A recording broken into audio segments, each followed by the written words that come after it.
네, 안녕하세요. 저희는 오늘 크로스 밸리데이션 컨포넌트 메소드 CB 플러스와 잭나이프 플러스에 대해 소개드릴 2조입니다. 저는 목차는 이렇고요. 저는 스플릿 CP를 토너먼트의 관점에서 보는 방법과 크로스 컨포멀 그리고 크로스 컨포멀의 커버리지 보장에 대해서 소개를 드리고자 합니다. 네, 우선 크로스 컨포멀을 왜 하는지부터 살펴보고자 합니다. 저희가 앞선 5장까지에서는 익스체인저블한 데이터를 대상으로 한 컨포멀 예측을 다루었습니다. 근데 지금부터는 그 예측 절차를 확장해서 이렇게 계산적, 통계적 트레이드오프를 유연하게 조절하고 교환 가능하지 않은 데이터를 처리하고 또 데이터가 추가적으로 들어오는 설정에서 작동할 수 있게 하는 확장을 제시하는 겁니다. 여기서 저희는 이 계산적, 통계적 트레이드오프를 조절하는 점에 조금 착안을 할 건데 이거 리캡을 한번 해보면은 풀 CP와 스플릿 CP가 계산 비용과 통계적 효율성의 양극단에 있다고 볼 수 있습니다. 다들 잘 아시겠지만 풀 CP의 경우는 가능한 모든 Y 값에 대해서 모델을 하나씩 적합을 하기 때문에 계산 비용이 높지만 예측 구간이 비교적 좁습니다. 그래서 통계적으로 효율적이겠죠. 근데 스플릿 CP의 경우에는 계산 비용이 모델을 한 번만 적합하면 돼서 낮으나 예측 구간이 비교적 넓다는 문제가 있습니다. 그래서 이 둘의 중간 지점으로서 스플릿 CP보다 효율적이면서 풀 CP보다는 코스트가 낮은 교차 검증 기반 크로스 밸리데이션 메소드를 등장시키게 됩니다. 그래서 이 크로스 밸리데이션 메소드가 무엇인가에 대해서 소개를 드릴 겁니다. 어떻게 작동하는지를 알아보도록 하겠습니다. 근데 이게 뒤에도 계속 나오니까 지금 모든 것을 이해하실 필요는 없고 간단히 받아들이고 넘어가는 정도로만 하면 좋을 것 같습니다. 일단 아이디어는 쉽게 말하면 이름대로 교차 검증을 하는 겁니다. 먼저 이렇게 n개의 데이터가 있는데 이걸 k개의 폴드로 나눕니다. 이거 제미나이로 만들었더니 4, 5인데 일단 이렇고요. k개의 폴드로 나누면은 각각 같은 크기의 폴드로 나눴다 했을 때 폴드 1부터 2, k까지 각각의 폴드가 k분의 n개의 데이터를 가지게 됩니다. 그러면은 이제 각 폴드에서 폴드마다 따로 모델을 적합해서 그 저희가 테스트하고 싶은 테스트 포인트 x n 플러스 1, y가 있겠죠. 이 테스트 포인트를 k번 검증하겠다 이 얘기입니다. 그러면은 이제 쉽게 생각해 보면은 저희가 스플릿 CP에서는 모델을 한 번 적합시켜서 테스트 포인트를 하나의 모델로만 이제 검증을 했으니까 조금 더 데이터 활용도가 낮다고 볼 수 있는데 이건 이제 K개 폴드에서 K번 테스트 포인트를 검증하게 되니까 조금 더 데이터 활용도가 높으면서도 이제 풀 CP에 비해서는 사용하는 모델 수가 낮기 때문에 계산량이 적다라고 할 수 있겠습니다. 그러면은 이제 각 폴드에서 그 모델을 적합시키는 과정이 어떻게 일어나는지를 살펴보겠습니다. 일단 과정은 다음과 같습니다. 여기 있는 내용인데 폴드 1을 예시로 들어 설명을 드려볼게요.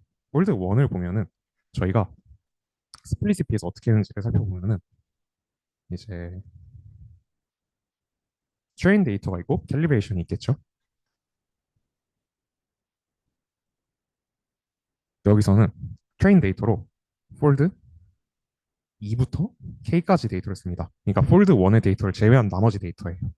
그리고 캘리브레이션 데이터로 폴드 1의 데이터를 쓰게 됩니다. 이러면은 이제 각 폴드마다 트레인 데이터로 사용하는 데이터가 달라지니까 이제 모델이 각각 다르게 나오겠죠. 그러니까 예를 들어서 폴드 K에서는 트레인 데이터로 1부터 K-1까지의 데이터를 쓰는 겁니다. 이때 캘리브레이션 데이터는 폴드 K가 되겠죠. 그래서 이런 식으로 각 폴드 내에서 일어나는 일이 스플릿 CP와 같은데 각 폴드별로 모델이 달라진다. 모델이 K에 나온다. 그래서 스플릿 CP보다 통계적으로 효율적이다라고 볼 수 있겠습니다. 계속 나오니까 그냥 그런가 보다 정도만 하면 좋을 것 같아요. 그래서 넘어가 보면 네, 이렇게 저희는 데이터를 K개의 폴더로 나누어서 교차 검증을 진행함으로써 계산 비용과 통계적 효율성의 균형을 찾을 수 있다는 아이디어를 살펴봤습니다. 근데 이러한 교차 검증 기반 CP가 커버리지를 보장하는 방식을 이해하기 위해서는 스플릿 CP의 임계값 비교를 이제 토너먼트의 관점에서 재해석할 필요가 있습니다. 이게 왜 이렇게 해야 하냐를 살펴보도록 할 건데요. 짧게 말하면은 저희가 궁극적으로 구하고자 하는 것은 전체 K개 폴드에 대한 공통된 임계값인데 뭐죠? 여러 폴드의 스코어마다 스케일이 다릅니다. 그러니까 폴드 1에서 나온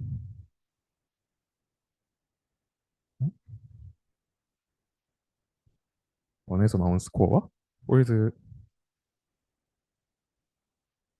2에서 나온 스코어가 스케일이 달라질 수 있다는 겁니다.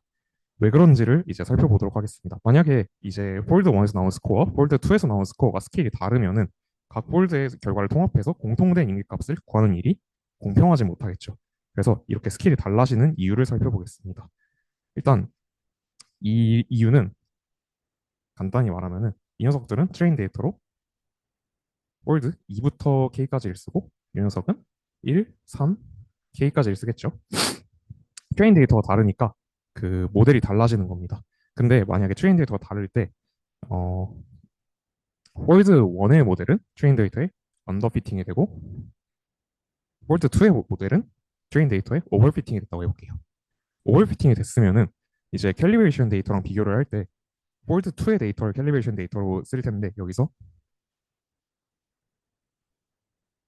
어, 요 녀석들의 오버피팅이 됐으니까 여기서 언더피팅이 되겠죠. 그러면은 이 부분에서 잔차가 더 커지게 됩니다. 그러면 이제 스코어가 잔차 점수를 썼을 때 더 크게 나오겠죠. 그러면은 이때 폴드 1과 폴드 2에서 데이터의 분포가 실제로 같더라도 폴드 2의 스코어가 스케일이 좀 더 크게 나오게 됩니다. 그래서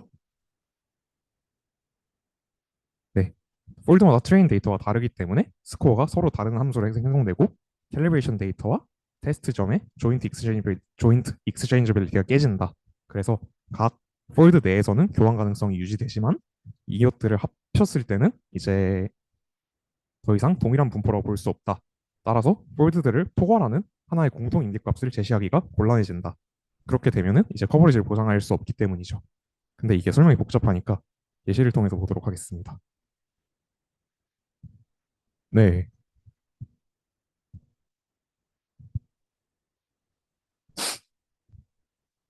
네. 그래서 예시를 보면은 이제 해석학 수업에 분반 3개가 있다 해볼게요. A반, B반, C반이 있는데 각 분반을 폴드라고 볼 수 있어요. 폴드 A, B, C가 있겠죠. 그리고 준상위가 있는데 준상위가 테스트 포인트입니다. 그리고 준상위 시험을 쳐요. 근데 시험이 트레인드 모델이겠죠. 그래서 준상이랑 캘리브레이션 데이터들, 그러니까 이 사람들은 이제 각 반의 학생들이겠죠. 그래서 트레인드 모델로 시험을 쳐서 스코어를 냅니다. 이때 저희가 궁금한 거는 준상이가 전체 반에서 상위 10%에 드는 실력을 가졌는가가 궁금합니다. 근데 만약에 여기서 A반 시험이 100점 만점이고 Q3가 75점이라고 할게요. 그리고 B반은 만점이 10점 만점입니다. 그러면은 이때 A반과 B반을 모두 합쳐서 줄 세운 다음에 상위 10%를 고른다면은 A반 학생들이 훨씬 유리하겠죠. 왜냐면 B반에서 10점을 맞아서 1등을 해도 상위 10% 안에 들 수가 없습니다. 그래서 이건 곧 준상이가 어느 반에서 시험을 봤냐에 따라서 전체에서 10% 안에 들 확률이 달라진다는 걸 의미하고 우리가 하려는 거는 모든 폴드, 그러니까 모든 반의 스코어들을 동일선상에서 합쳐서 비교하려는 건데 이런 식으로 하면은 이제 어떤 반의 시험지들을 받았냐에 따라서 전체에서 상위 10% 안에 들 확률이 달라져서는 안 됩니다.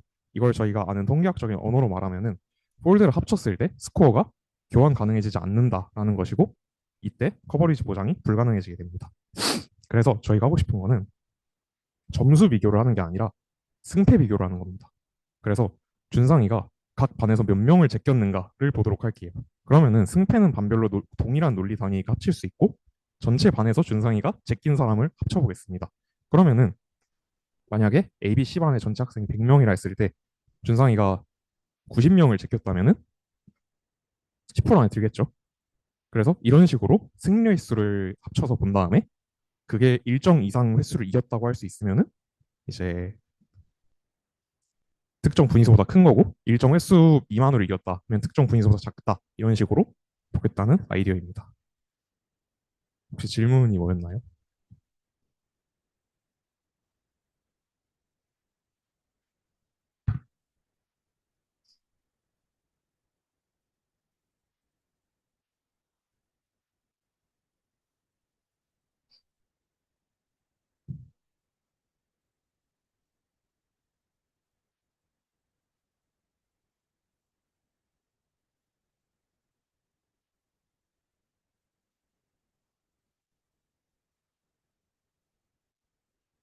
그러니까 언더피팅과 오버피팅은 일종의 예시인데 그러니까 어 그러니까 뒤에 예시처럼 이렇게 스케일이 다른 경우를 생각해 볼 수도 있고 이건 일종의 예시인데 트레인 데이터가 다르면은 이 녀석들로 구한 모델로 잔차를 쟀을 때 막 이렇게 극단적으로 언더피팅, 오버피팅의 차이는 아니더라도 정확히 이 두 개가 같은 스케일이 나온다는 보장이 없잖아요. 그걸 약간 극단적으로 얘기를 했던 거였습니다. 네,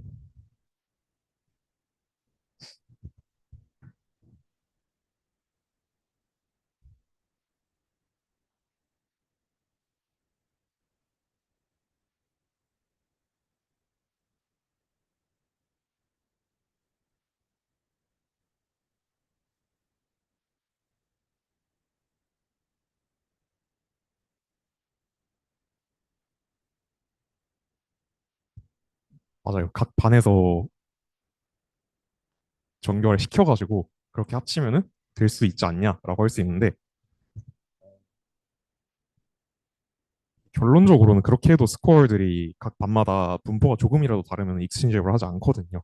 그래서 좀 극단적인 예시를 갖고 온 건데 어, 각 네네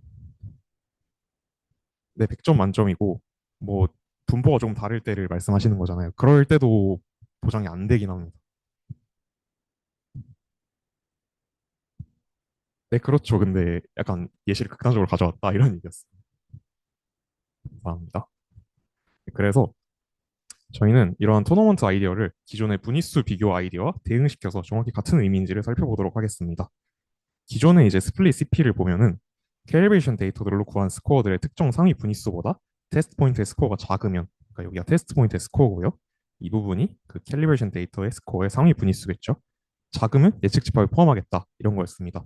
그래서 저희가 스코어로 잔차 점수를 계속 생각을 할 건데, 네, 앞으로 스코어로 하면 다 잔차 점수고요. 그래서 스코어로 잔차 점수를 생각을 하면은 이제 테스트 포인트의 스코어가 일정 수준보다 작으면 좋은 테스트 포인트니까 예측 집합에 넣겠다. 왜냐면 스코어가 잔차니까 잔차가 작을수록 좋은 거겠죠. 그래서 그렇게 생각을 해볼 수 있습니다. 그래서 이제 이걸 토너먼트, 그러니까 승패 아이디어로 옮겨서 확인해 보겠습니다. 기존의 스플릿 CP를 보면은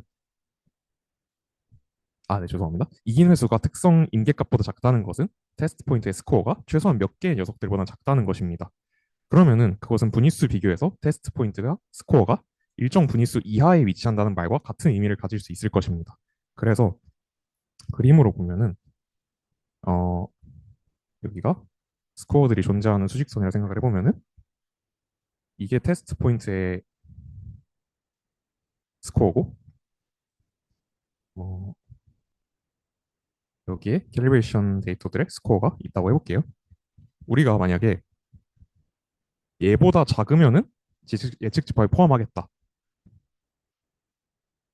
주장을 했다는 것은 바꿔 말하면은 3명만 이겼으면 포함하겠다. 만약에 얘가 4명을 이겼잖아요. 그럼 여기 있겠죠. 그럼 포함하지 않겠다. 그래서 특정 분위수를 넘냐 넘지 않냐가 3명을 이겼냐 이기지 않았냐 이렇게 바꿔서 표현이 될 수 있다는 말입니다. 그래서 이걸 수식으로 보면 다음과 같고요. 보시면은 이쪽이 테스트 포인트의 스코어고 이쪽이 특정 캘리브레이션 포인트의 스코어인데 이거를 이제 대결을 시켜서 만약에 테스트 포인트의 스코어가 이기면은 1을 인디케이트하고 아니면 0을 인디케이트 하겠다. 그래서 이걸 합치면 뭐가 되냐? 테스트 포인트가 이긴 횟수가 되겠죠. 그래서 그게 특정 인기값보다 작으면은 수락을 하겠다. 이런 말입니다.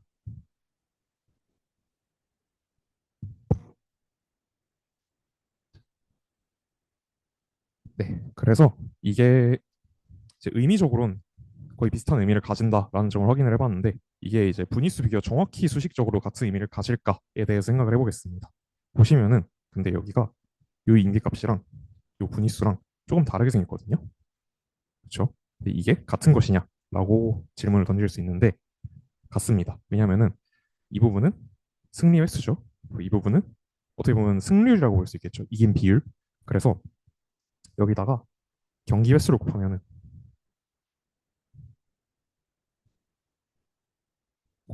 같아집니다. 그래서 두 개는 같은 의미를 가진다고 할 수 있습니다. 토너먼트 구조에서 보면은 이렇게 볼 수 있는데 이건 이제 한 폴드 내에서 일어나는 일만을 나타낸 거고요. 보시면은 각 데이터 포인트들이 하나의 팀인데 여기서 이제 데이터 포인트는 캘리브레이션 데이터를 말하는 겁니다. 그리고 이게 이제 캘리브레이션 셋이고 이게 테스트 포인트. 그래서 요 녀석들 전체와 얘가 한 번씩 대결을 한다. 이런 구조입니다. 그래서 실력은 스코어로 정의가 되고 스코어가 스트릭트하게 크면은 승리한다. 이런 메커니즘이라고 볼 수 있겠습니다. 그리고 여기서 이건 무슨 의미냐면은 이제 모델을 트레인할 때 그 특정 폴드의 데이터를 제외하고, 그러니까 폴드 1이면은 트레인 데이터가 2부터 K까지라고 말씀을 드렸잖아요. 그런 이야기입니다. 그림으로 보면 다른 것 같은데 계속 하고 있는 얘기를 반복하는 겁니다. 일단 여기가 테스트 포인트의 점수고, 여기가 뭐 여기 검은 점들이 그 캘리브레이션 데이터의 점수들이겠죠. 그래서 이걸 비교했을 때 이 테스트 포인트가 제낀 놈들이 몇 개냐? 여기서 5놈을 제꼈네요. 그래서 이걸 봤을 때 너무 많이 이기면은 점수가 너무 크다는 것이고, 그건 잔차가 크다는 거니까 아웃라이어에서 제외를 해야 될 겁니다. 근데 만약에 적당히 졌다, 그러면은 자연스러운 점수니까 괜찮은 점이네, 포함을 할 수 있겠다, 이렇게 생각을 해볼 수 있습니다. 그래서 저희는 한 폴드 안에서 일어난 일을 봤는데 이걸 이제 전체 폴드, K개의 폴드로 확장을 해서 볼 거예요. 그래서 폴드 1, 폴드 2 이 각각의 하나의 토너먼트가 되겠죠. 왜냐면은 여기서는 이제 각각 토너먼트마다 모델이 다르니까요. 그래서 이렇게 진행을 하고, 그림으로 보면은 이런데 폴드 1이 이렇고 폴드 2가 이렇고 폴드 K가 있으면은 이제 각각 폴드마다 이게 테스트 포인트의 스코어인데 모델이 다 다르죠. 왜냐면은 그 자기가 속한 폴드 바깥에 있는 데이터만 트레인 데이터로 썼으니까요. 그래서 비교를 하고 요 테스트 포인트의 스코어가 이긴 녀석들을 표시를 하면 하나, 둘, 셋, 넷, 다섯, 여섯, 일곱 개가 됐죠. 그럼 저희가 만약에 임계값을 8로 잡았으면은 8이 7보다 크잖아요. 그래서 이 테스트 포인트를 예측 집합에 넣겠다라고 할 수 있습니다. 그런데 이제 이렇게 해도 폴드마다 저희가 분위수 비교를 했을 때 폴드를 합치는 게 공정하지 못해서 이제 승패를 도입했다라고 말씀을 드렸잖아요. 근데 그러면 승리의 수를 합치는 게 엄밀히 따졌을 때 공정한가라는 의문이 들 수 있습니다. 그래서 이제 이거를 결론은 공정하다는 건데 정리를 했는데, 이걸 다 설명하면 시간이 너무 오래 걸릴 것 같아서 일단 패스를 하고, 사실 여기 안 들어있는 내용도 많아서 혹시 궁금하신 분이 계시면은 연락을 주시면 제가 정리해 놓은 걸 보내드리도록 하겠습니다. 그래서 정리하면 이렇고, 앞엔 계속 하던 얘기고, 예측 집합의 정의를 한번 보면은 이 부분이 의미가 뭐냐면은 K번째 폴드에서 테스트 포인트가 이긴 횟수,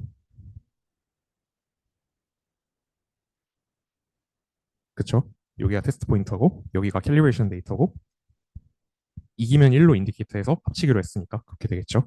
그리고 이게 모든 폴드를 합쳐주는 역할입니다. 그래서 전체 폴드에서 K번째, 아니 죄송합니다. 전체 폴드에서 테스트 포인트가 이긴 횟수를 합쳐서 요 인계값보다 작으면은 예측 집합에 넣겠다, 이런 정의입니다. 그래서 여기까지가 크로스 컨포머의 아이디어고요. 네, 여기서 짚어볼 부분이 두 가지가 있습니다. 첫 번째로 크로스 컨포머는 스플릿 CP의 확장입니다. 왜냐하면 K가 1이면은 그냥 스플릿 CP입니다. 그리고 크로스 컨포머는 스플릿 CP보다 효율적이다. 왜냐하면 한 개의 테스트 포인트에 대해서 한 개가 아닌 K개의 모델로 스코어를 확인하기 때문에 데이터 활용도가 더 높다라고 할 수 있겠습니다. 그래서 이제 제 파트에서 마지막으로 이러한 크로스 CP가 어떻게 커버리지를 보장할 수 있는지에 대한 증명을 소개하고 마무리하도록 하겠습니다. 이제 식이 이상하게 생겼는데 폴드를 안 나누고 그냥 분위수 비교를 하는 스플릿 CP와 똑같은데, 이제 오른쪽이 원래는 1-알파였죠. 근데 여기서 뭐 이렇게 생겼습니다. 이거 관찰을 해볼 수가 있어요. 어떻게 관찰할 수 있냐? 일단 n이 무한대로 가면은 이 부분이 0으로 가거든요. 그래서 그냥 1-2알파로 수렴한다. 두 번째로 이 부분을 살펴볼 수 있는데, 만약에 폴드를 겁나 많이 나누면은 이제 데이터 수만큼 폴드를 나눴다 해볼게요. 그러면 폴드 수가 데이터 수로 수렴한다 했을 때 이 부분이 2분의 1로 수렴하거든요. 그럼 이 바운드가 무너져요. 그럼 어떻게 되냐?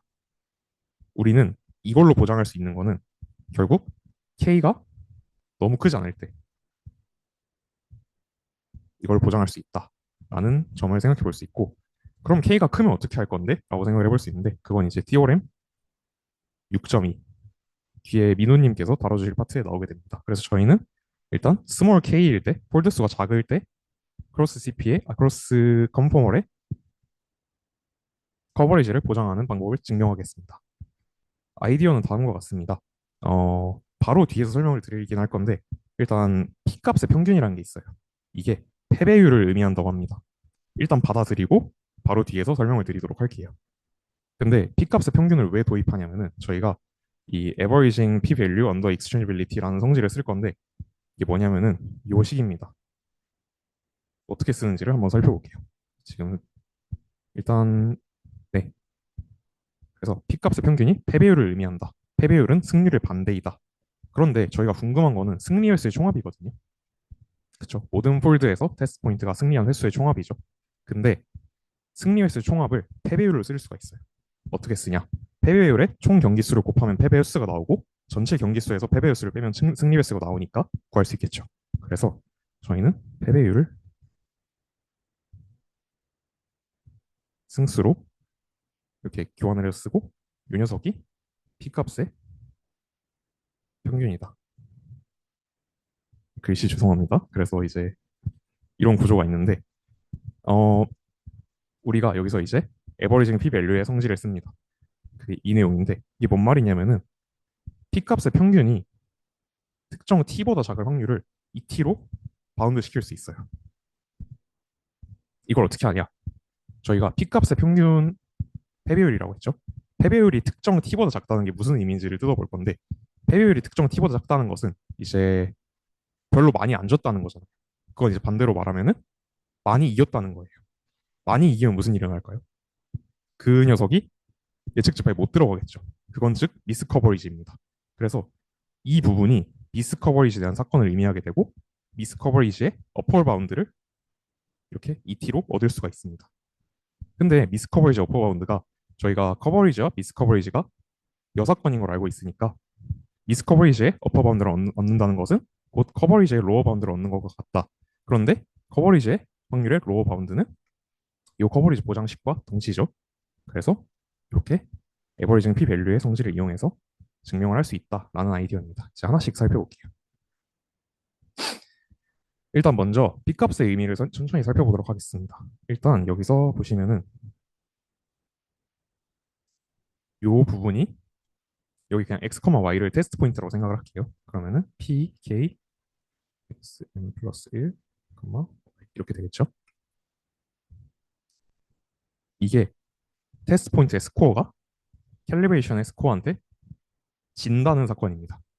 정확히는 이기지 못한다는 사건이죠. 그러면은 그 횟수를 합칩니다.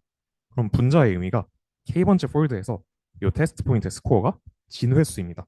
근데 분모가 뭘까요? 이게 폴드의 크기죠. 저희가 아까 데이터 n개를 같은 크기의 폴드 k로 나누기로 했으니까 폴드 크기에 1을 더한 겁니다. 그러면은 이걸 이제 러프한 의미를 살펴보면은 k번째 폴드에서 이 테스트 포인트가 패배할 확률, 그러니까 패배율을 의미하게 됩니다. 그래서 앞에서 말씀드린 P값의 평균이 패배율이다. 그러니까 얘를 평균 내면 전체 패배율을 구할 수 있으니까 그렇습니다. 이걸 이제 다시 설명을 드릴게요. 네, 이거 1이요. 이게 결론부터 말하면은 그 스코어의 랭크의 유니포미티를 위한 건데 이걸 제가 지금 조리 깊게 말로 설명할 자신이 없어가지고 끝나고 단톡방에 올릴게요. 그래가지고 저희가 궁금한 거는 테스트 포인트의 P값이다. 그래서 그냥 저기다 이걸 넣으면 된다. 그래서 P값을 구하면은 테스트 포인트의 패배율이다. 그리고 우리가 궁금한 거는 전체 폴드에서 승리했으니까 그걸 전체 폴드에서 패배율로 쓰기로 했고 그래서 각 폴드에서 B값의 평균을 보겠습니다.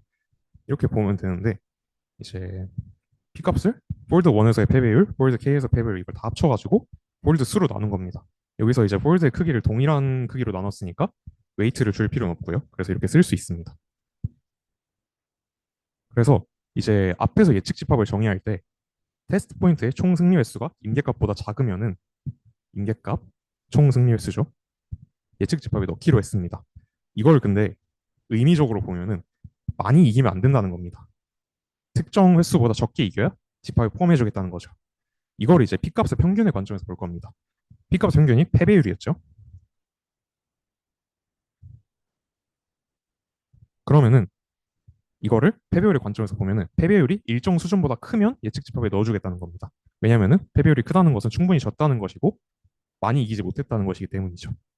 그래서 이 예측 집합에 포함되는 사건, 커버리지라는 사건을 이 P밸류의 평균이 특정 값보다 클 때의 사건으로 바꿔 쓸 수 있습니다.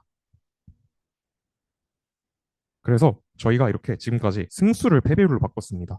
이거는 이제 커버리지 사건을 P값의 평균을 쓰고 에버리징 P밸류의 성질을 이용해서 그 미스 커버리지의 어퍼 바운드를 얻기 위함이었죠. 그래서 여기서 이제 어떻게 하냐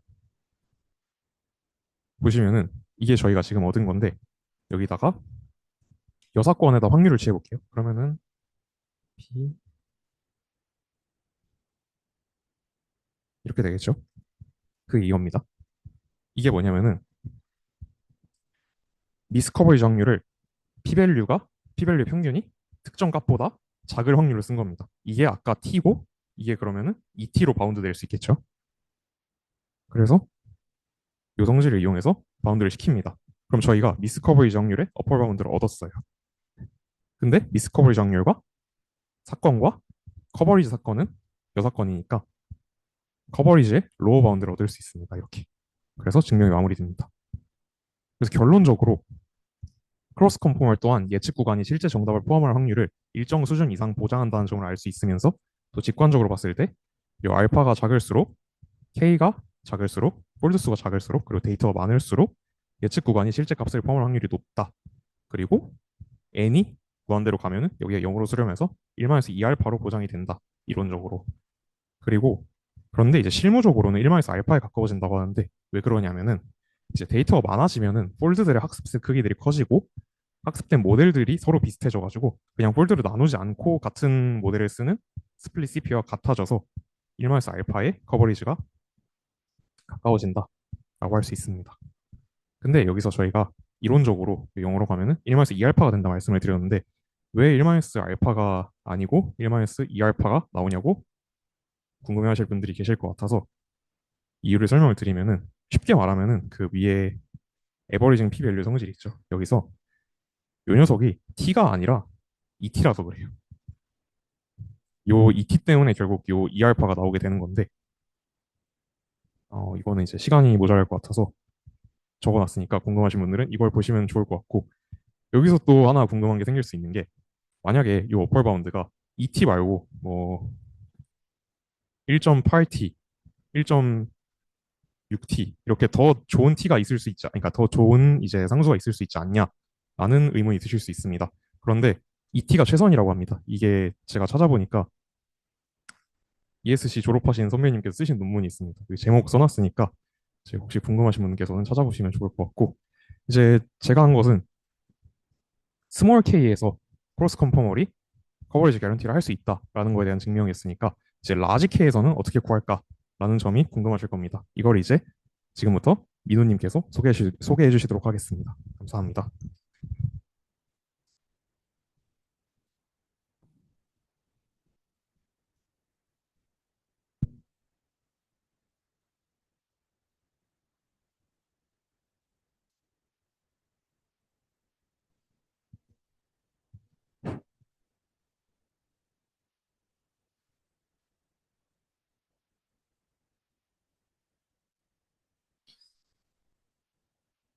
저희 앞서 현규님께서 TOM 6.1을 설명해 주시면서 이제 K가 작을 때 이제 로어 바운드를 설명을 해주셨습니다.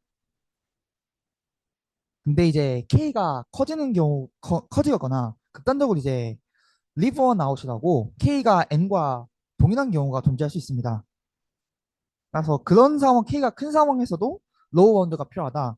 그래서 나온 게 TOM 6.2입니다. 6.2의 조건이 두 가지가 있는데 첫 번째로 저희가 기존 과정에서는 이제 테스트 포인트 n 플러스 1번째인 테스트 포인트까지만 익스체인저블 하면 충분했었는데 이제 트레이닝 데이터랑 이제 n 플러스 n over k까지의 테스트 폴드에 들어갈 테스트 데이터까지가 추가적으로 익스체인저블하다는 가정이 필요합니다. 이는 이제 데이터가 IID거나 혹은 이제 표본의 개수가 n 플러스 n over k 이상인 상황에서의 비보건 추출일 때 자연스럽게 성립합니다.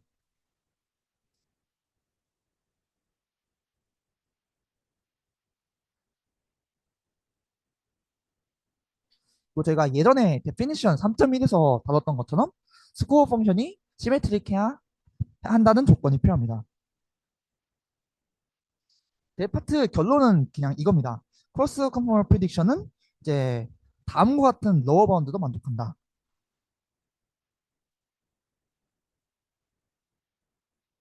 그리고 추가적으로 n이 라지 k일 경우는 여기가 여기가 k로 바뀌어서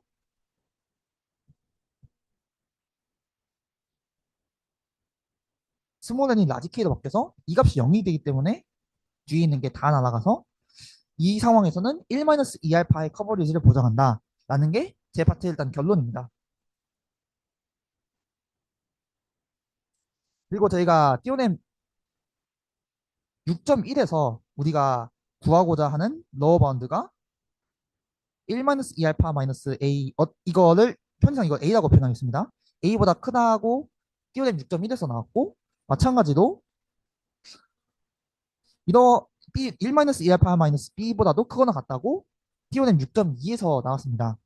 이 두 가지를 합쳐보면 이제 두 개가 다 보장되니까 우리가 구하고자 하는 게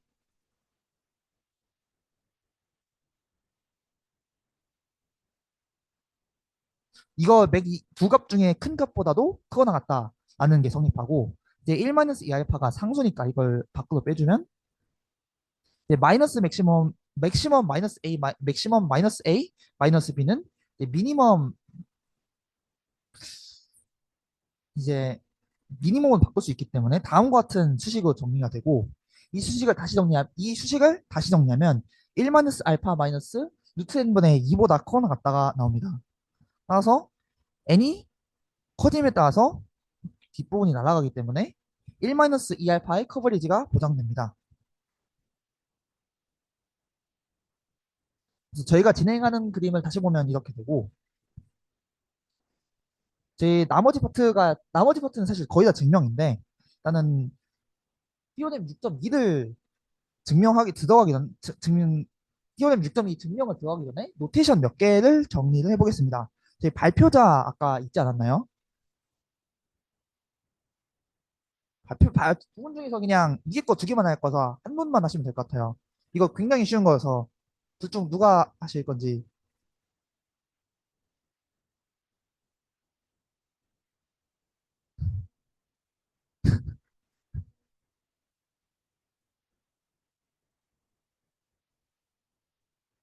결정 못 하실 것 같으면 그냥 둘이 가위바위보 하시는 게 아,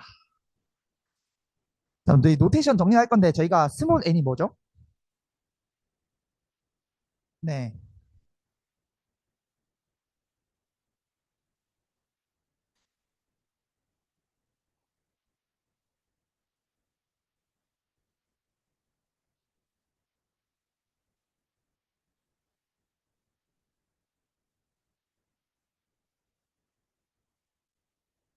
아, 그러면 K는 뭐가 되나요?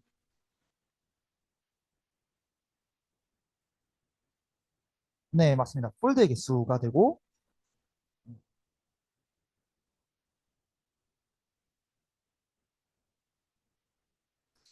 스몰 n 같은 경우는 저희가 위쪽에서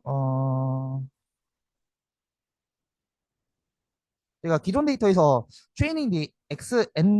첫 번째 데이터부터 n번째 데이터까지가 트레이닝 데이터가 되기 때문에 n은 그냥 쉽게 말해서 트레이닝 데이터의 개수라고 생각하시면 됩니다. 그다음에 이쪽부터는 이제 뒤쪽에 많이 나오는 노테이션이어서 먼저 정리를 하고 들어가자면 이제 요 두 개가 안쪽에 가는데 오른쪽 거는 이제 n번째까지 그러니까 트레이닝 데이터의 집합을 의미합니다. 그리고 왼쪽 같은 경우는 이제 n 플러스 n over k인데 이건 저희가 아까 가정에서 이제 테스트 폴드에 들어갈 데이터가 n over k라고 제가 아까 가정할 때 설명을 드렸기 때문에 이거는 왼쪽에 있는 노테이션은 트레이닝 데이터랑 테스트 데이터까지 다 합친 그 집합이 됩니다. 그 다음에 데피니트가 뒤에 요게 있을 텐데 요 같은 경우는 요거는 K번째 폴드를 K번째 폴드에 있는 데이터 그리고 여기는 L번째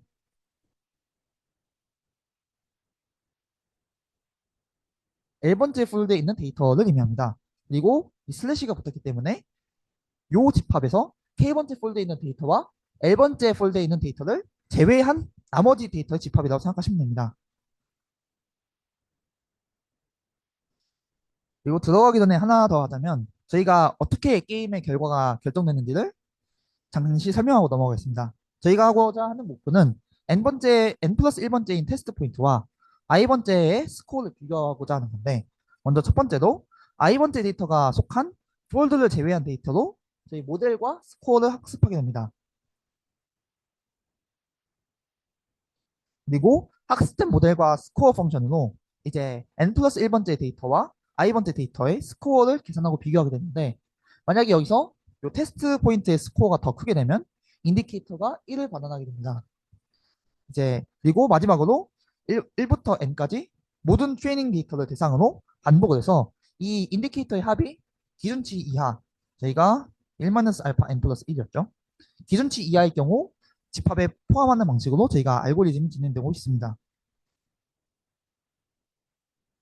본격적으로 이제 TOM 6.2를 증명할 건데 첫 번째는 이제 토너먼트를 컨스트럭팅하는 작업입니다. 제가 N개의 트레이닝 데이터를 기존에 이미 K개의 폴더로 나눴기 때문에 각 폴더마다 N 오버 K개의 데이터가 할당되어 있습니다. 그래서 폴드의 데이터와 같은 수의 테스트 포인트를 준비하기 위해 N 오버 K개의 테스트 포인트를 준비합니다. 이 중에서 실제로 알고리즘에 사용되는 거는 이 N 플러스 1번째 데이터이고 나머지는 이제 가상의 추가 테스트 포인트인데 이 같은 경우 나중에 증명을 할 때 사용하게 됩니다. 최종적으로 N개까지 이제 K개의 폴드가 있고 테스트 데이터의 폴드가 이 모든 데이터가 테스트 폴드에 들어가게 돼서 최종적으로는 K 플러스 1개의 폴드가 존재하게 됩니다. 그리고 다음과 같은 저희가 스코어 매트릭스를 정의하게 될 건데 이제 기본적으로 스코어 우리가 다른 폴더의 데이터를 비교하는데 이제 매트릭스를 만들다 보면 같은 폴더에 있는 데이터의 값도 어쨌든 넣어야 하기 때문에 이제 i와 j의 폴드가 같을 경우에는 스코어가 0이라고 따로 정의를 합니다. 그리고 i와 j의 폴드가 다를 경우는 이제 제가 아까 전체 데이터에서 i가 속한 폴드와 j가 속한 폴드를 제외하고 모델과 스코어를 학습한 다음에 스코어를 산출해서 넣는데 여기서 봐야 할 게 SIJ면 i번째 데이터의 스코어입니다. 즉 SIJ면 왼쪽 그러니까 아래 첨자 두 개가 있으면 왼쪽 첨자의 스코어가 되는 것입니다.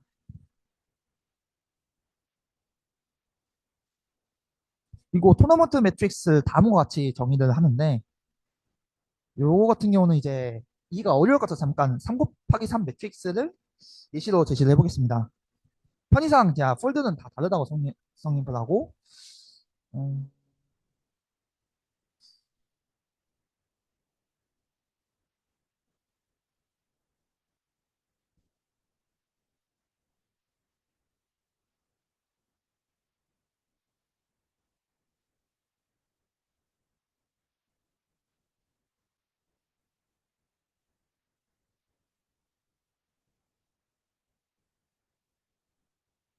다음과 같은 스코어가 있다고 가정해보면 저희가 토너먼트 매트릭스 같은 경우는 일단 당연히 SII 같은 경우는 같은 폴드에 속하니까 전부 스코어가 0이겠죠. 그래서 0과 0은 같기 때문에 이제 대각선 원소는 전부 0이 반환되게 됩니다. 그리고 S12와 그러면 A12는 예시로 S12와 S22를 비교해서 큰지를 증명이 되는데 이제 S12가 제가 0.5라고 잡았고 S21은 0.3으로 잡았기 때문에 요 값은 1이 나오게 됩니다. 반대로 이제 대칭이 있는 파트는 자연스럽게 0이 나오게 됩니다. 다음에 S13과 32를 비교해 보면 0.7과 0.1 중에 이쪽이 크기 때문에 1, 0이 차례도 될 것이고 S23과 32를 비교해봐도 이쪽이 더 크기 때문에 이런 식으로 저희가 주어진 데이터에 대해서 토너먼트 매트릭스를 만들 수 있습니다. 이때 이 매트릭스 같은 경우는 다음과 같은 수식을 만족하는데 만약에 같은 폴드일 경우에는 이제 스코어가 둘 다 0으로 같기 때문에 AIJ가 0이 나오겠죠. 그래서 AIJ랑 AJI가 둘 다 0이 나오기 때문에 1보다 작거나 같다를 만족시킬 거고 만약에 한쪽이 다른 쪽보다 크다면 반대 이제 토너먼트 매트릭스 기준으로 대각선에 대칭되어 있는 원소는 0이 나올 거기 때문에 1,0 혹은 0,1이 나오지 1,1의 값이 나올 수 없기 때문에 이제 요 수식이 만족하게 됩니다. 이 수식은 마지막에 레마 6.4에서 사용할 예정입니다. 다음 레마 6.4에서 제가 증명은 맨 나중에 하고 이제 저희가 아까 이 토너먼트 매트리스가 이 조건을 만족했기 때문에 다음과 같은 수식을 쓸 수 있는데 다음과 같은 사실을 사용할 수 있는데 저희가 라지 n이 이제 저희가 트레이닝 데이터랑 그 다음에 n 플러스 n 오버 k만큼 준비한 테스트 데이터의 합이니까 라지 n은 자연스럽게 이렇게 되고 그 다음에 t가 좀 복잡하게 나오는데 이거는 저희가 라지 n 1-t를 우리가 아까 표했던 1-알파 n 플러스 1에 맞추기 위해서 t를 다음과 같이 설정합니다. 이렇게 설정을 하면 라지 n과 t를 다음과 같이 넣으면 우리가 원하는 이 값이 어플 바운드가 이렇게 나온다. 이 사실이 나오는데 이거는 나중에 좀 더 나중에 사용될 예정입니다. 추가적으로 이제 t가 어떻게 저렇게 나왔냐를 이제 간단하게 아이디어만 이게 식 정리는 어렵지 않아서 간단하게 아이디어만 소개하자면 이제 라젠 1-t를 이렇게 같게 하도 놨을 때 저희가 t를 정의하기 때문에 양변을 요 값으로 나눠주면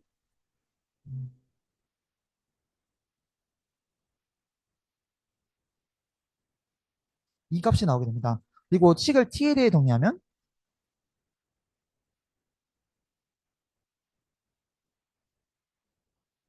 이렇게 정리가 되는데 저희가 우변에 알파를 더하고 빼도 식이 이게 등식이니까 성립을 할 텐데 보시면 1-알파가 있고 1-알파가 이렇게 있기 때문에 1 이제 알파는 따로 빼고 1-알파에 대해 식을 묶어주시면 1 빼기 n 플러스 n over k분의 이제 n 플러스 1 이 값이 나오게 됩니다. 이제 뒤에 이 식을 정리하게 되면 이 파트만 정리하게 되면 이제 마지막 t 파트가 나오게 됩니다. 그래서 저희가 스텝 1을 정리하면 이제 테스트 데이터를 n over k개로 확장해서 k 플러스 1개의 폴더를 구성했고 그 다음에 i번째와 j번째 데이터를 비교해서 토너먼트 매트릭스를 정했습니다. 그리고 레마 6.4를 이용해서 이 토너먼트 매트릭스 원소의 어퍼 바운드를 계산했습니다. 스텝 2 같은 경우는 우리가 스텝 1에서 만든 토너먼트 매트릭스와 프리딕션 셋의 연관성을 살펴보는 작업입니다. 시작하기 전에 K 플러스 1개의 폴드 중에서 테스트 폴드랑 우리가 K번째 트레이닝 폴드를 제거하고 모델을 학습하는 거는 트레이닝 데이터에서 K번째 폴드를 제거하고 모델을 학습하는 것과 동일합니다.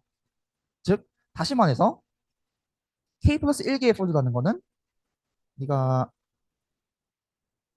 요 데이터에서 이제 K번째 트레이닝 폴드와 편의상 테스트 폴드를 L이라고 했습니다. 요거와 그 다음에 N까지 트레이닝 데이터만 있는 데이터에서 이제 K번째 폴드의 데이터를 빼는 거는 이제 동일한 집합이기 때문에 이거를 동일한 집합을 바탕으로 이제 모델을 학습하고 스코어를 학습했으면 동일한 결과가 나오게 됩니다. 따라서 K번째 폴드에 속하는 J에 대해서 다음이 성립하는데 저희가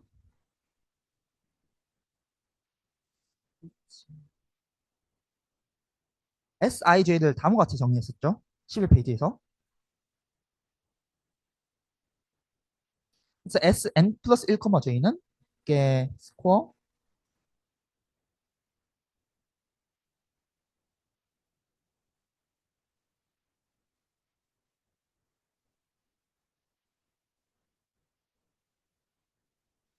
이게 이 값이었는데 이제 아까 설명한 16페이지에서 설명한 원리에 의해서 다음 같은 식과도 동일하다라는 결론을 내릴 수 있습니다. 마찬가지로 si, n 플러스 1도 다음과 같이 데이터의 노테이션을 바꿀 수가 있게 되고 따라서 요거는 이제 이 값이 1이 나온다는 거는 s n 플러스 1, j가 si, n 플러스 1보다 크다는 것인데 다시 이 노테이션을 요 노테이션으로 바꿀 수 있습니다. 그리고 저희가 크로스 컨포멀 메소드의 정의를 좀 더 다시 리콜 해보자면 저희가 크로스 컨포멀 집합에 속하는 y는 다음과 같이 정의했었는데 제가 y n 플러스 1을 주어지게 만든다면 왼쪽의 노테이션과 오른쪽의 노테이션이 요 노테이션과 동일하고 다시 이게 이 값과 동일하기 때문에 이제 이 노테이션을 sn 플러스 1, i, si, n 플러스 1로 놓을 수 있게 됩니다. 따라서 이제 크로스 컨포멀 메소드의 정의에 의해서 다음이 성립하게 되는데 이제 yn 플러스 1이 집합에 안 들어가는 것과 이제 토너먼트 매트릭스의 값이 1 마이너스 알파 n 플러스 1보다 크다는 게 동치가 되고 다시 이건 정리를 하자면 요 파트가 이제 18페이지가 되고 제 파트에서 18페이지가 되고 요 파트가 저희가 16에서 17페이지가 됩니다. 스텝 2의 결론을 내리자면 이제 미스 커버리지와 토너먼트에서 일정 횟수 이상 승리하는 것은 동일한 사건이다가 됩니다. 따라서 스텝 2의 결론에서 이에 다음 식이 성립하는데 양변에다가 probability를 씌우고 다시 이 probability를 이제 인디케이터의 expectation을 놓으면 다음과 같은 식을 다음과 같은 등식이 성립한다는 걸 알 수 있습니다. 그리고 저희가 처음에 가정했던 exchangeability를 활용할 건데 이제 1부터 n 플러스 n over k까지의 모든 J에 대해서 다음이 성립하게 됩니다. 쉽게 말해서 이제 확률이 exchangeability에서 이제 확률이 동일하게 되는 거죠. 따라서 스텝 2의 결론과 앞에 있는 exchangeability로 얻을 수 있는 결론을 종합하면 다음과 같이 정리 가능해집니다. 자, 보면 직관적으로 같은 확률은 n 플러스 n over k만큼 더하고 같은 값으로 이 값으로 다시 나눴으니까 결과가 동일하게 됩니다. 다음에 이제 레마 6.4를 다시 적용하게 될 건데 저희 레마 6.4의 결과가 이랬었습니다. 네, 저희가 이제 토너먼트 매트릭스 이제 활용할 수 있으니까 레마 6.4의 결과를 이용해서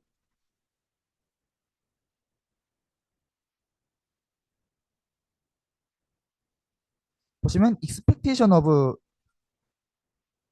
이 빨간색 부분이 이쪽 좌변이 되고 이제 파란색 부분이 우변이 됩니다.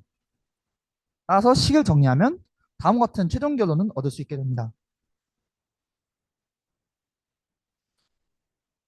따라서 스텝 3에서 저희가 했던 증명을 정리하면 첫 번째 줄은 스텝 2의 결론에 의해서 인디케이터의 익스펙테이션을 바꿀 수 있고 그리고 교환 가능성의 성립에 의해서 두 번째 줄로 전개가 가능했고 그다음에 마지막으로 레마 6.4를 이용해서 이 값의 어퍼 바운드를 다음과 같이 구할 수 있게 되었습니다.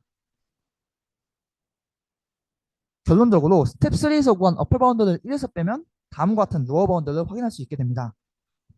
여기까지가 띄어냄 6.2의 증명이었고 앞에서 형규님께서 팩터 오브 2를 잘 설명을 해주셨기 때문에 저는 트랜스티비티도 잠깐만 설명을 하고 넘어가겠습니다. 이행성이라는 거는 A가 B보다 크고 B가 C보다 크면 A가 C보다 크다를 만족하는 건데 예를 들어서 학점 요 4개 학점이 있죠. 이게 제가 1학년 때 이명숙 교수님한테 받은 4개 학점인데 저희가 B뿔이 B제곱보다 좋고 B제곱가 F보다 좋으니까 당연히 B뿔이 F보다 좋다라는 게 성립하기 때문에 학점 같은 경우는 이제 트랜스티비티가 성립을 합니다. 반대로 가위바위보 같은 경우는 저희가 가위가 보자기를 이기고 보자기가 주먹을 이긴다고 이제 가위가 주먹까지 찢을 수 있는 건 아니잖아요. 그래서 가위바위보처럼 트랜스티비티가 성립하지 않는 경우도 존재합니다. 그리고 저희 형님께서 아까 설명해 주셨다시피 이 저희 크로스 밸리데이션 쪽에서는 이제 데이터를 특정 폴드를 제외하고 모델과 스코어를 학습하다 보니까 이제 동일한 모델이 아니어서 트랜스티비티가 성립하지 않기 때문에 이제 성립하지 않아서 이런 문제가 발생합니다. 좀 더 극단적인 상황을 한번 가정을 해봤는데 폴드 개수가 n이랑 동일하고 그다음에 n 플러스 1을 10으로 잡고 알파를 0.4로 잡으면 토너먼트 매트릭스를 그리고 토너먼트 매트릭스를 다음과 같이 가정을 했을 때 저희가 만약에 2가 없었다면 요 값이 알파 n 플러스 1보다 1을 넘을 수가 없을 텐데 알파 n 플러스 1이 지금 4가 나오고 8이 나오죠. 근데 요런 매트릭스의 가정하에서는 우리가 로우섬이 6 이상인가를 체크했을 때 이게 해당하는 열이 7개가 행이 7개가 나옵니다. 따라서 우리가 알파 n 플러스 1을 넘고 2알파 n 플러스 1에 근접하기 때문에 2가 필요하다라는 걸 좀 더 극단적인 예시를 통해 확인할 수 있었습니다. 그리고 마지막으로 저희가 레마 6.4를 증명 안 하고 먼저 넘어갔었는데 레마 6.4를 간략하게 증명하고 넘어가겠습니다.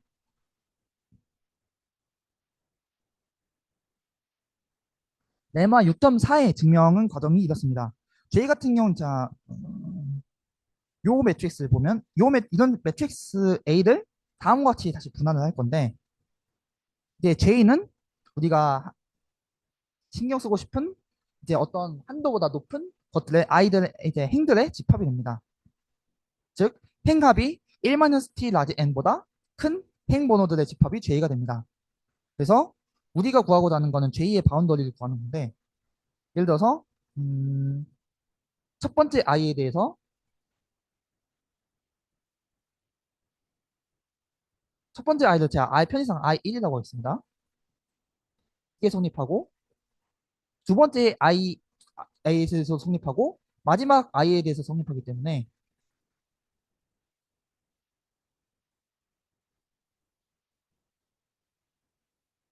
모든 J에 속하는 i에 대해서 이게 이 부등식이 다 성립합니다. 그리고 이 부등식의 개수는 이제 J의 원소의 개수니까 이거를 J라고 이렇게 표시를 하면 이 부등식을 다 더하면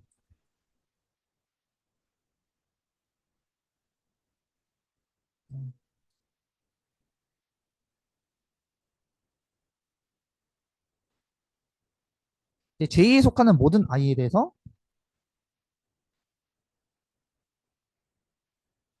이게 이게 1-t 무려는 1-t 라지 n이 이 개수만큼 더해졌으니까 다음과 같은 이제 바운더리가 성립하게 됩니다. 그리고 이제 다시 마찬가지로 이제 J를 라지 J에 속하는 J와 라지 J에 속하지 않는 J로 분리해서 다음과 같은 서메이션을 진행할 수 있습니다. 그리고 다음과 같은 서메이션을 이제 볼 건데 이 파트는 블록 1에 해당하는 영역입니다. 블록 1에 해당하는 영역을 보면 이제 블록 1을 만약에 보게 되면 저희가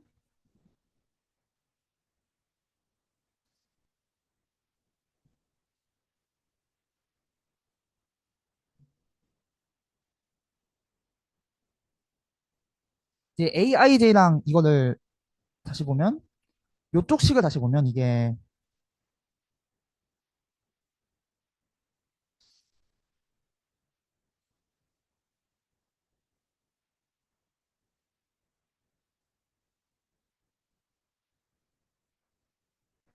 밑에 식이 다음과 같이 정리되는데 이제 블록 1에 있는 모든 행렬의 원소가 여기에 한 번씩 들어가니까 이제 그 값이 이렇게만 하면 블록 1에 있는 원소의 합의 원소가 값이 2배가 되겠죠.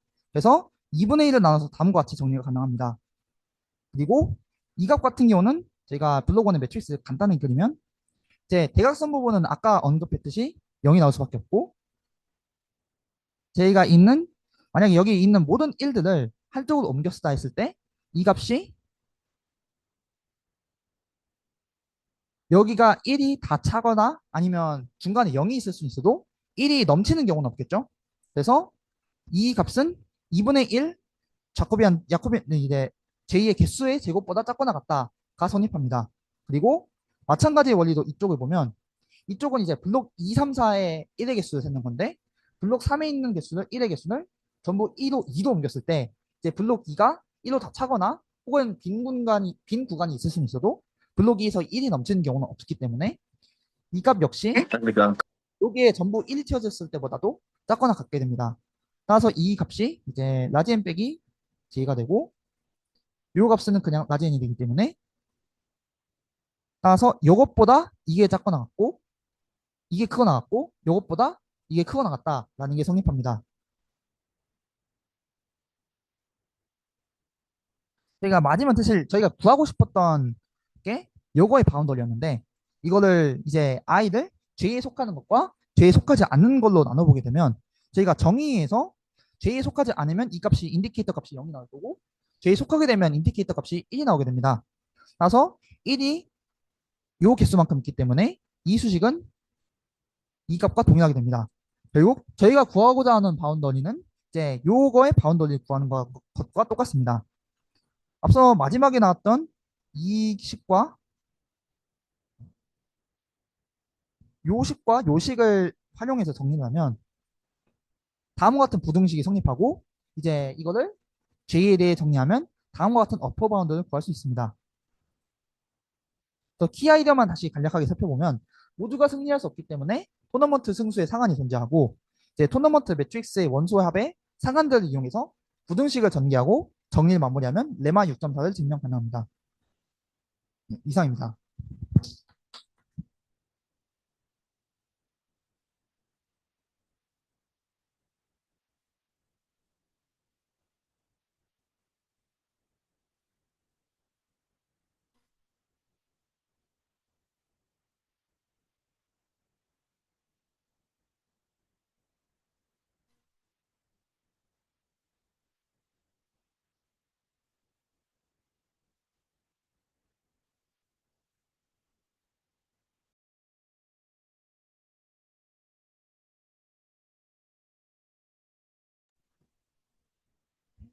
파트 3에서는 크로스 밸리데이션으로부터 이제 프레딕션 인터벌을 어떻게 만드는지, 그리고 거기서부터 수정돼서 나온 CV 플러스와 잭나이프 플러스에 대해서 알아보도록 하겠습니다.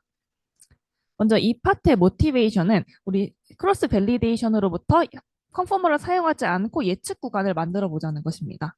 간단하게 이 파트의 흐름을 보면 먼저 아까 말한 것처럼 CV를 사용해서 예측 구간을 볼 거고요. 근데 이제 CV의 한계가 존재한다는 것을 확인해 볼 겁니다. 그래서 따라서 수정된 CV 플러스를 사용하자라는 게 이 파트의 흐름입니다. 그래서 크로스 밸리데이션을 앞에 형규님이 말해주셨지만 간단하게 복습해보면 크로스 밸리데이션은 결국 예측 오차를 추정하는 클래식한 메소드입니다. 얘의 장점은 스플릿 CP가 예측 구간이 넓게 나오고 그리고 풀 CP는 계산량이 많다는 건데 이렇게 계산적이고 통계적인 트레이드오프를 유연하게 조절할 수 있다는 것입니다. 그래서 자연스럽게 그럼 예측 오차를 사용하는 크로스 밸리데이션을 사용해서 예측 집합을 만들어 보자라는 게 흐름입니다. 그러면 크로스 밸리데이션으로 프레딕션 인터벌을 만드는 알고리즘을 한번 살펴보도록 하겠습니다. 먼저 데이터셋을 K개에 겹치지 않는 폴드들로 나눠줍니다. 그럼 얘는 I1부터 IK까지 있겠죠. 그리고 모델을 적합시켜 줄 건데 이것은 결국 K번째 폴드를 제외한 나머지 폴드를 트레이닝 데이터수로 사용해서 적합시킨 모델을 말합니다. 그리고 이 모델을 사용해서 그 점에서의 레시듀얼을 계산해 줄 겁니다. 그리고 이 레시듀얼들을 분위수로 해서 1-알파 분위수로 자른 우리 오차 한계 Q햇을 계산해 줍니다. 그러면 전체 예측 구간은 결국 풀 모델에 적합시킨 것에 xn 플러스 1 값을 넣고 여기에 오차 한계를 넣고 빼서 예측 인터벌을 구해줍니다. 그래서 이 프레딕션 인터벌을 하나의 예시로 보겠습니다. 먼저 데이터셋이 총 X6까지 X6, Y6까지 총 6개가 있고 우리 폴드는 3개로 나눠본다고 가정을 해봅시다. 그러면 폴드 첫 번째에 2개의 데이터 X1, Y1, X2, Y2가 있죠. 그럼 여기서 폴드 1을 제외한 폴드 2, 3로 F-1 해시라는 모델을 적합시킵니다. 이러한 방법으로 똑같이 폴드 2, 폴드 3에 대해서도 모델을 적합시켜줍니다. 그러면 그 예를 들어 S1이 있다라고 하면 이 X1의 점에서 이 모델을 폴드 2, 3로 적합시킨 모델을 사용해서 레지듀얼을 구해줍니다. 그래서 레지듀얼의 집합이 이렇게 나왔다고 해봅시다. 그럼 여기서의 0.9 분위수를 정해주면 저희 알파를 0.1로 설정했기 때문에 그러면 Q햇은 결국 3이 나오게 됩니다. 그래서 풀모델로 예측한 이 fn 플러스 1이 11이 나왔다고 하면 이 예측 인터벌은 결국 이 전체 풀 모델로 적합시킨 것에서 Q햇을 더하고 빼준 8에서 14의 값이 나오게 됩니다. 잭나이프는 크로스 밸리데이션의 특수한 경우인데요. 결국 K가 N일 때, 그러니까 데이터를 하나씩 빼서 학습시키는 것입니다. 그래서 여기서 보면 이 A는 그냥 이 모델을 만든 알고리즘을 말하고요. 이 데이터셋에서 XN, XY를 하나씩, 데이터 값을 하나씩 빼준다라는 의미입니다. 그래서 이 잭나이프는 K폴드 CV랑 뭐가 다르냐면요. 아까 말한 것처럼 데이터 한 개를 제거하고요. 따라서 계산량이 조금 더 클 수 있겠죠. 근데 잭나이프의 장점은 오차가 가장 정직하다는 것입니다. 오차가 가장 정직하다라는 게 무슨 말이냐면 데이터를 하나만 빼고 학습하기 때문에 이것은 테스트 포인트를 예측하는 모델과 가장 비슷하게 예측을 합니다. 우리가 풀 모델로 테스트 에러를 예측할 때 결국 그 xn 플러스 1 그 포인트 하나를 모르잖아요. 근데 K폴드는 폴드 단위로 빼기 때문에 그것보다는 이 데이터 하나를 빼는 잭나이프가 조금 더 정확하게 비슷하게 예측할 수 있다라는 내용입니다. 그러면 이 CV를 이용한 프레딕션 인터벌의 장점과 한계를 알아보도록 하겠습니다. 장점은 이 SI는 결국 풀 모델 에러의 거의 unbiased한 에스티메이트라는 것입니다. 그 이유는 이 폴드 하나를 뺀 모델은 XI, Y를 제외하고 학습하는 거죠. 즉, 이 데이터를 본 적이 없는 것입니다. 근데 우리가 새 데이터를 가지고 모델을 학습할 때도 그 모델도 이 데이터를 본 적이 없습니다. 그러니까 그 구조가 결국 똑같기 때문에 SI는 새 데이터의 오차를 공정하게 흉내낸 값이라는 것입니다. 단점은 크로스 밸리데이션이 만든 이 예측 집합이 커버리지를 보장하지 않는다는 것입니다. 얘가 좀 중요한데요. 그래서 디스트리뷰션 프리도 아닙니다. 그 이유는 이 S1부터 SN과 이 SN 플러스 1이 교환 가능하지 않다라는 것입니다. 그러니까 우리는 S1부터 SN까지 이 아웃 오브 샘플 에러로부터 이 테스트 에러를 추정하고 싶은 거거든요. 근데 여기서 보면 우리는 이 S1부터 SN까지는 어떤 모델을 쓰냐면 이 폴드 하나를 뺀 모델을 씁니다. 얘는 그러니까 결국 이게 중요한 학습 데이터 수가 n에서 그 k분의 n을 뺀 거죠. 근데 우리가 예측하고 싶은 SN 플러스 1은 모델이 풀 모델을 사용합니다. 풀 모델은 학습 데이터 수를 n개를 사용하죠. 그래서 여기서는 그 두 개가 나오는 분포가 다릅니다. 그래서 SN까지와 SN 플러스 1은 교환 가능하지 않게 됩니다. 그래서 이 CV로 만든 프레딕션 인터벌이 커버리지 보장하지 않는다는 예시가 교재에 하나 나와 있어서 가져와 봤습니다. 먼저 기본적인 셋업이 저희가 사용하는 이 모델은 트레이닝 데이터 사이즈가 짝수면 0을 반환하고 그리고 사이즈가 홀수면 1을 반환하는 모델이 있습니다. 그리고 데이터의 분포는 y가 0인 확률이 1이다. 즉 y0이 항상 성립하는 분포를 따릅니다. 그래서 여기서 n과 k분의 n이 둘 다 홀수라고 해봤을 때 트레이닝 데이터 사이즈는 결국 거기서 폴드 하나를 빼는 거니까 짝수가 되겠죠. 그럼 모두 폴드 모델을 우리가 짝수일 때 0을 반환한다고 했으니까 이것은 0을 반환하게 됩니다. 그러면 결국 레지듀얼들은 y값에서 우리 합숙시킨 폴드 하나 뺀 모델의 것을 빼기 때문에 지금 y가 항상 0이라고 했고 이 모델도 결국 모두 0을 반환하기 때문에 이 레지듀얼 값들도 0이 됩니다. 근데 지금 n이 홀수라고 했죠. 그러면 결국 풀 모델로 예측한 거는 1이 나오게 됩니다. 그럼 이 레시듀얼에서 Q햇을 구해보면 결국 얘는 0이 되겠죠. 그러면 우리 풀 모델에다가 이 0을 더하고 빼주면 결국 예측 집합은 1이 나옵니다. 근데 우리 모두 y가 항상 0이 성립한다고 했고 그리고 이 예측 집합은 1이기 때문에 결국 커버리지가 0이 되는 충격적인 결과가 나오게 됩니다. 그래서 얘는 1-알파 이상을 보장하지 못하는 것이죠.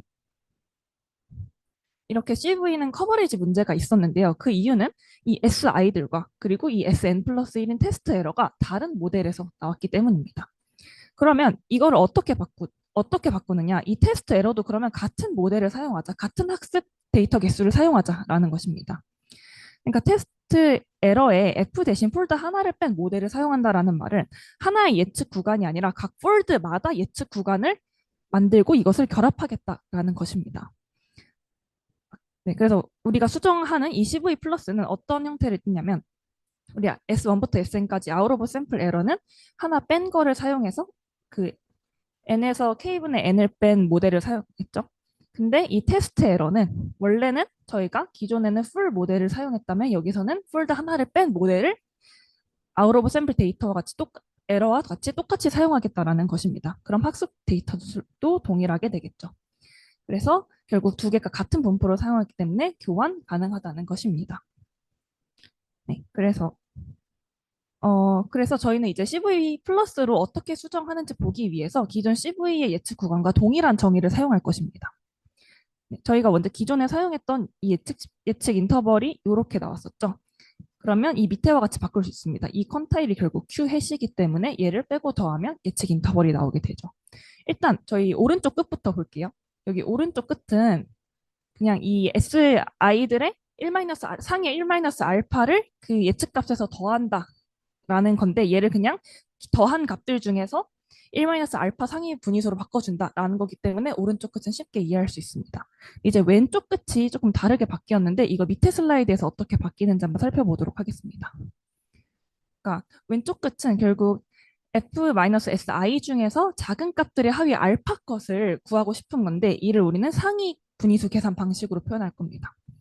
상위 분위수 계산 방식이라고 하면 이 F 값에서 SI를 더하고 그리고 얘를 1-알파로 끊는 것을 말합니다. 그래서 이 과정을 보면 일단 얘를 이렇게 마이너스 붙여서 똑같이 표현할 수 있겠죠? 이 안으로 넣어서. 근데 얘는 결국 상수입니다. 근데 퀀타일은 상수 이동이 가능하기 때문에 얘를 상수 안으로 퀀타일 안으로 넣어줍니다. 그리고 저희는 이 상수 분위수 계산 방식으로 표현하고 싶다고 했죠? 그래서 이 말은 F에다가 SI를 더하고 빼는 형식으로 표현하고 싶은 거여서 결국 여기서는 이렇게 빼줍니다. 그래서 여기서는 마이너스를 2개 쓰게 되는 거죠. 그럼 여기서 궁금증이 왜 이런 식으로 표현을 할까요? 왜 이렇게 더블 네거티브를 쓰는 걸까요? 그냥 이 뺀 값의 하위 알파로 끊으면 안 되는 걸까요?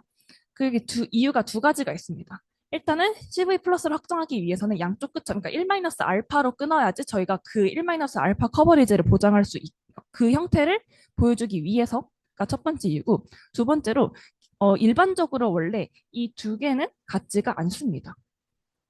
간단하게 보여드리면 그 마이너스 값을 붙인 여기 이렇게 Z1부터 ZN까지 순서가 있다고 볼 때 이 마이너스 값의 첫 번째는 이 ZN에 마이너스를 붙인 값과 같죠? 근데 그러면 얘를 인덱스로 보면 결국 이 마이너스 Z의 K번째 값은 마이너스 Z의 N 빼기 K 플러스 1이 됩니다. 그러면 얘의 인덱스는 여기 나온 것처럼 N의 1-타우인데 비해 그러니까 여기서 K를 N 타우로 해주면 그러면 여기서는 여기가 N 타워가 되겠죠. 그래서 여기 두 개 인덱스가 다르다는 것을 볼 수 있겠습니다. 그래서 두 개 인덱스가 다르기 때문에 결국 여기서는 이거를 완전히 바꿀 수 없다라고 보시면 될 것 같습니다. 그래서 결국 저희가 최종으로 변형한 형태가 다음과 같은데요. 그럼 여기서 테스트 에러를 SI와 같은 모델에서 가져오기 때문에 여기 이 풀 모델을 사용한 거를 결국 폴드 하나를 뺀 모델로 바꿔줍니다. 그러면 최종 형태는 다음과 같이 되게 됩니다. 모델이 바뀌었고요. 그리고 분위수를 약간 조절해 줬는데 이거는 뒤에 슬라이드에서 설명하도록 하겠습니다.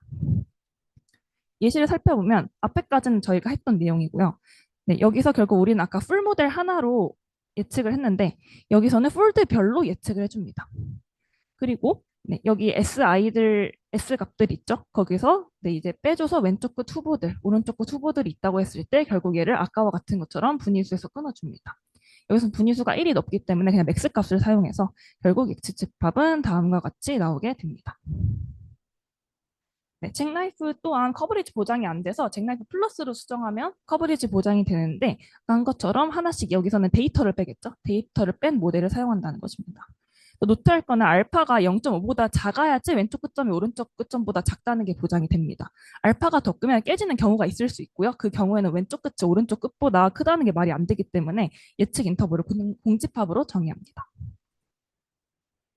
그러면 아까 저희 알파 그 분위수를 살짝 조절했는데 이렇게 조절한 이유가 무엇일까요? 이거 위크 2에서 그 예측 집합 들어가는 확률이 1-알파 커버리지 보장한다는 거 증명할 때 나왔던 이 레마인데요. 즉 이 레마는 n 플러스 1개의 데이터를 사용할 때 t 분위수를 사용했으면 하나를 줄여서 n개까지 데이터 사용하면 여기서 레벨을 조금 더 느슨하게 잡자라는 아이디어입니다. 그래서 저희는 Sn 플러스 1을 예측하고 싶은 건데 결국 S1부터 Sn까지 알고 있잖아요. 그러니까 얘를 배제하는 대신에 레벨을 조금 더 크게 잡는다라는 아이디어입니다. 그렇기 때문에 이 분위수를 조절해 주는 것입니다. 그러면 CV는 왜 그럼 1-알파 분위수를 사용할까요? 결국 CV를 사용한 예측 인터벌도 결국은 S1부터 Sn까지 쓰는데 그 이유는 사실 여기서 분위수는 경험적에서 나온 1-알파 분위수입니다. 밑에부터 보면 그래서 크로스 밸리데이션의 SI들이 풀 모델의 테스트 에러를 잘 근사한다고 가정해서 여기서는 경험적으로 1-알파를 가져오는 것입니다. 사용하는 이유를 조금 더 정확하게 말하면 얘는 교환 가능하지 않잖아요. 그래서 n 플러스 1은. 그래서 CV에서 Sn 플러스 1이 그 다른 트레이닝 레시듀얼들과 같은 분포라는 근거가 없어서 데이터가 하나 빠졌다는 이유로 분위수를 보정하는 것은 경험적으로 맞지 않습니다. 그러니까 이 레마가 결국은 커버리지 보장을 위해서 하는 건데 우리는 어차피 얘네들은 커버리지 보장이 안 돼서 그래서 얘는 굳이 보정할 이유가 없고 그냥 1-알파를 쓰는 게 조금 더 타당하다라는 것입니다. 네, 그래서 크로스 밸리데이션으로부터 CV 프레딕션 인터벌 알아봤고요. 이로 수정된 CV 플러스와 잭나이프 플러스에 대해서 알아봤습니다. 네, 다음 지연님 발표해 주실 겁니다.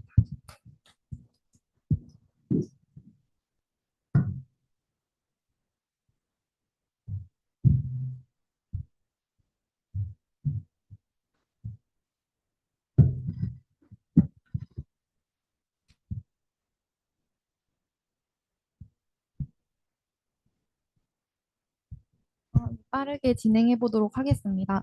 파트 4에서는 CB 플러스 예측 구간에 대해 살펴보며 CB 플러스 예측 구간의 커버리지를 보장할 수 있는지에 대해 알아보도록 하겠습니다. 기존 예측 구간은 보통 예측값을 중심으로 플러스 마이너스 오차인 형태였습니다. 하지만 CB 플러스 예측 구간은 대칭일 필요가 없고 심지어 예측값이 예측 구간 밖에 있을 수도 있습니다. 이후 예시를 통해 왜 CB 플러스의 예측 구간이 다음과 같은 특징을 가지고 있는지 알아보도록 하겠습니다. 먼저 교환 가능하다고 가정한 100개의 이메일 데이터가 있습니다. 모델은 각 이메일에 대해 스팸일수록 1에 가까운 점수를, 정상일수록 0에 가까운 점수를 출력합니다. 이제 새로운 이메일 하나가 들어왔다고 생각해보면 CB 플러스의 목표는 이 이메일의 실제 레이블이 우리가 만든 예측 집합 안에 확률 1-알파 이상으로 포함되도록 하는 것입니다. 이를 위해 CB 플러스는 데이터를 K개의 폴드로 나눈 후 각 폴드를 하나씩 제외하면서 모델을 학습하고 그 과정에서 얻은 예측 오차들을 이용해 새 이메일에 대한 예측 구간을 구성합니다. CV 플러스의 알고리즘 단계를 좀 더 세부적으로 살펴보도록 하겠습니다. 스텝 1에서는 전체 데이터를 K개의 폴드로 분할합니다. 만약 K가 5라면 100개의 이메일 데이터는 각 폴드에 20개씩 분할될 것입니다. 이와 같이 형성된 폴드는 이후 모델 학습 시 제외될 데이터 묶음으로 사용합니다. 스텝 2에서는 각 폴드별 모델 학습을 진행시킵니다. 만약 새로운 데이터가 폴드 1에 속해 있다고 가정한다면 모델은 폴드 1을 제외한 폴드 2, 3, 4, 5의 데이터만을 가지고 학습합니다. 그리고 이렇게 학습된 모델로 폴드 1에 있는 새로운 데이터 xn 플러스 1을 예측합니다. 이때 폴드 1을 제외하는 이유는 같은 데이터를 학습에 넣고 다시 평가하면 오차가 인위적으로 작아져 성능을 과대평가할 수 있기 때문입니다. 그래서 CB 플러스는 각 데이터가 자기 자신을 보지 않는 모델로 평가되도록 일부러 해당 폴드를 제외하고 학습합니다. 이렇게 얻은 폴드별 모델들로 새 이메일 xn 플러스 1에 대한 각각 예측을 수행하면 서로 다른 K개의 예측값이 생깁니다. 앞선 이메일 예시에서는 5개의 새로운 예측값이 생긴다고 볼 수 있지요. 스텝 3에서는 각 이메일의 개별 예측 오차 SI를 계산합니다. 이메일 I에 대해 자기 자신을 제외하고 학습한 모델로 예측했을 때의 예측값과 실제 값의 차이를 오차 SI로 정의합니다. 이 단계의 핵심은 모든 오차가 자기 자신을 보지 않는 모델에서 나온다는 점입니다. 네, 스텝 4에서는 새 이메일의 폴드별 예측값에 과거 이메일들의 오차 SI를 각각 적용합니다. 각 이메일마다 예측값 마이너스 SI, 예측값 플러스 SI 형태의 구간이 하나씩 만들어집니다. 결과적으로 아주 많은 상한 후보 구간들이 생성됩니다. 마지막 단계인 스텝 5에 대해 알아보도록 하겠습니다. 스텝 5에서는 후보 구간들의 하한과 상한들을 각각 모아 정렬한 뒤 목표 커버리지 1-알파에 해당하는 분위수만을 남깁니다. 이때 선택된 하한과 상한이 최종 12 플러스 예측 구간이 됩니다. 다음과 같이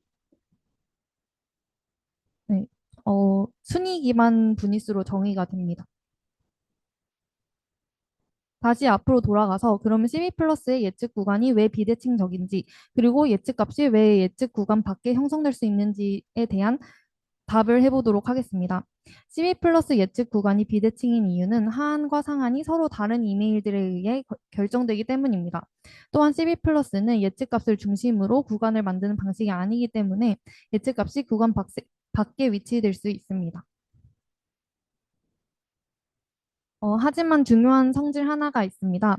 타우가 0.5 이상일 때 폴드 예측 값들의 중앙값은 항상 CV 플러스 구간 안에 포함됩니다.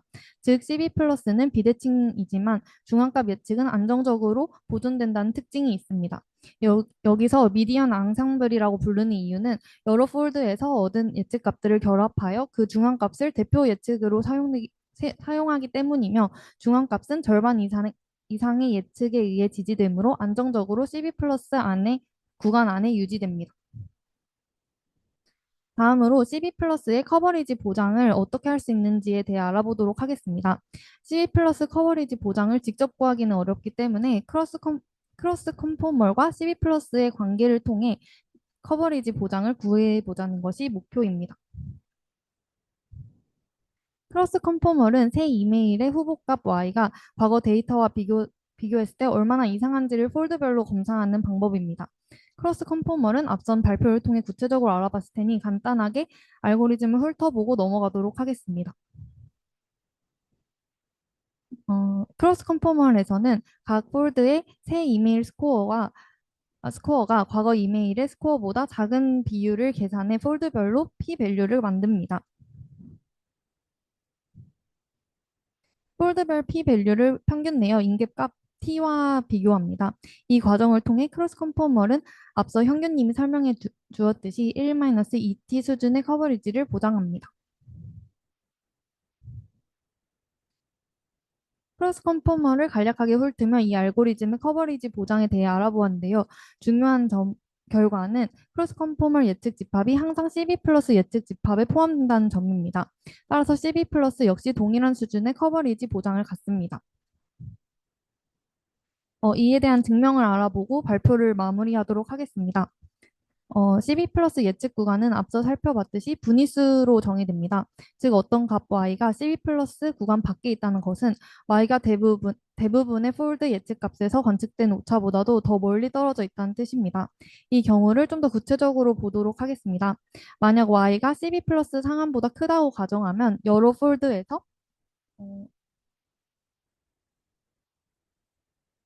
다음과 같은 식이 동시에 성립되기 됩니다. 그런데 이 부등식이 바로 레지듀얼 스코어의 정의에 의해 새 데이터의 스코어가 과거 데이터의 스코어보다 크다는 의미이고 이는 곧 크로스 컨포멀에서 낮은 p-밸류를 얻는다는 뜻입니다. 따라서 y가 CV 플러스 구간 밖에 있다면 반드시 크로스 컨포멀에서도 기준을 통과하지 못하고 예측 집합에서 제외됩니다. 결과적으로 y가 CV 플러스 구간 밖에 있다면 크로스 컨포멀 구간에서 역시 밖에 있다는 결론을 내릴 수 있습니다. 또 이 명제의 역인 y가 크로스 컨포멀 구간 안에 있다면 CV 플러스 구간 안에 있다는 포함 관계가 성립됩니다. 즉 CV 플러스는 크로스 컨포멀이 보장하는 예측 집합을 포함하기 때문에 커버리지 측면에서 동일한 이론적 보장을 유지합니다. 이제 오늘 발표 서머리만 보고 발표를 마무리하도록 하겠습니다. 먼저 교차 검증 기반 방법의 커버리지 보장을 위해 분위스 비교 대신 토너먼트 관점의 승패 비교를 도입한다고 현교님이 발표를 하셨고, 폴드스 K가 작은 상황에 대해 띠오리엄 6.1에 의해 크로스 컨포머의 커버리지 보장할 수 있다. 라고 현교님이 발표해 주셨고, K가 큰 상황에서도 띠오리움 6.2와 같은 로어 바운드가 성립하고, 특히 N이 K인 상황에서 1-2 알파의 커버리지를 보장할 수 있다. CB를 민우님이 설명해 주셨고, CB는 추정한 오차, 예측 오차를 통해 예측 구간을 만들지만 커버리지를 보장하지 못하고, 이를 해결하기 위해 테스트 에러의 분포를 맞춘 방법인 CB 플러스와 잭 나이프가 있다고 지영님이 설명해 주셨고, 제가 CB 플러스의 예측 구간은 비대칭적이며 예측 값이 구간 밖에 있을 수 있지만 중간값 앙상블과 교환 가능성 가정하에 여전히 올바른 커버리지를 보장한다 라는 발표를 하였습니다. 감사합니다.